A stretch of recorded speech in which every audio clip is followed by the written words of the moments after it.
New Ipsos polling exclusive to Global News shows Canadians overwhelmingly support our government taking action against Russia for invading Ukraine. But that widespread support does not extend to military action. 8 out of 10 support additional economic sanctions, and 72% support providing weapons and ammunition. But only 4 out of 10 support Canada's military getting directly involved. As for how political leaders are handling the crisis, 85% approve of Ukrainian President Zelensky, and closer to home, 2/3 support how Justin Trudeau and Joe Biden are responding to the invasion. Well, Canadians are clearly supportive of the measures that we've taken thus far to assist Ukraine through sanctions and other support that we've given them.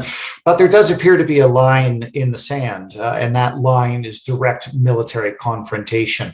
While a majority support increased sanctions, sending weapons to Ukraine, and even stationing Canadian troops in neighboring NATO countries, only a minority actually support a direct confrontation with Russia, which would involve Canadian troops on the ground in Ukraine.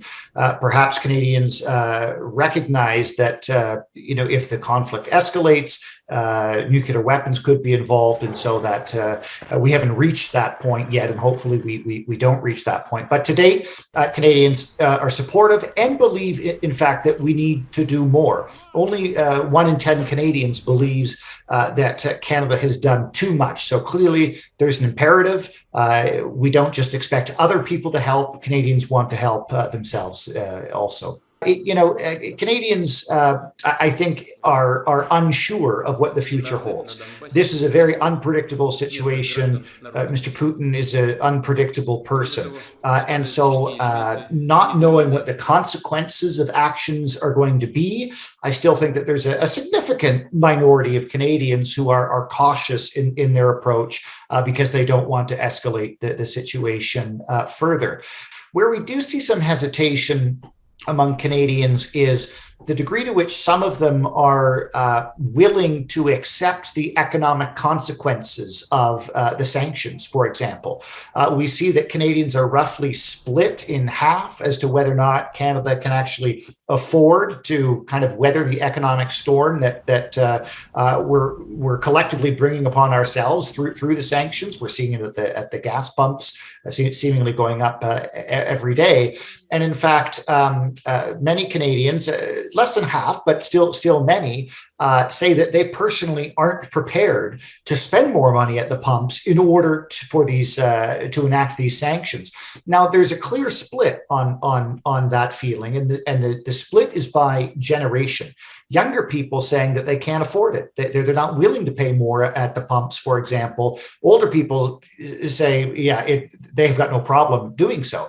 But, it's not selfishness. It's if we just look a couple of weeks ago with the trucker protests in Canada, we saw that younger people were by far the most likely to empathize with the trucker protests because our polling showed that they feel economically left behind.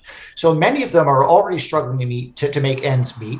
They're already experiencing inflation, and now we're asking them to pay more for gas, to pay more for other goods when they feel like they've already sacrificed over the last 2 years. So, that helps to explain why younger people, for example, are seemingly less willing to pay more for the sanctions. But I think that's yet another important cleavage by age that we're seeing here in Canada recently, because normally we don't see quite such profound differences. But since the pandemic, this is really where we're starting to see really significant differences by age.